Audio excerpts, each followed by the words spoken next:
Good evening, everyone, and thanks for joining us. For the last year, a West Point woman has walked out her front door, looked at the driveway, and wondered who shot and killed her son right there in front of her home. There's been no arrest and no answer to her simple question: who pulled the trigger? Today, police plead for help in the case. WCBI's Stephen Pimpo was at the press conference, and he now joins us live in the studio with more. Joey, Willie Mae Spraggins barely had the strength to talk today, much less plead for someone to come forward with information that could lead to her son's killer. Investigators say they will spend the rest of their careers trying to find the gunman. 1 year with no arrest, they say, is too long. And today, they made an impassioned plea for help. Who did such thing to my child? That's all I want to know. Who did that? And I had to come out there and find him, shot a hole in the head.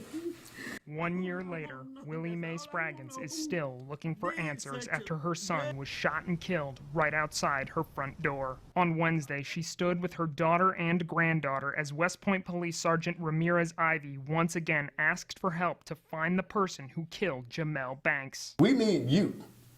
We need you to solve these crimes.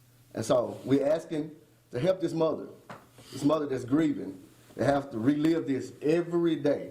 This is the scene where Willie Mae Spraggins found her son suffering from fatal gunshot wounds right outside her front yard.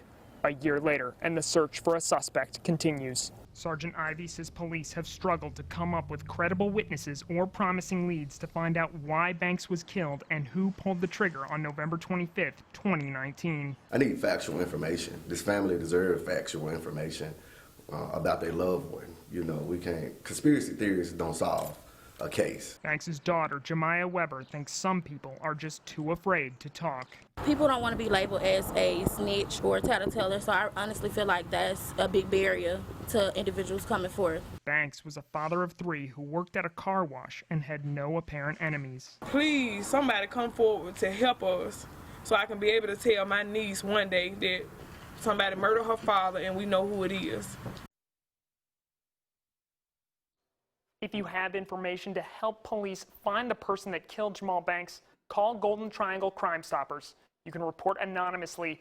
Give that tip, and Crime Stoppers is offering a $5,000 reward.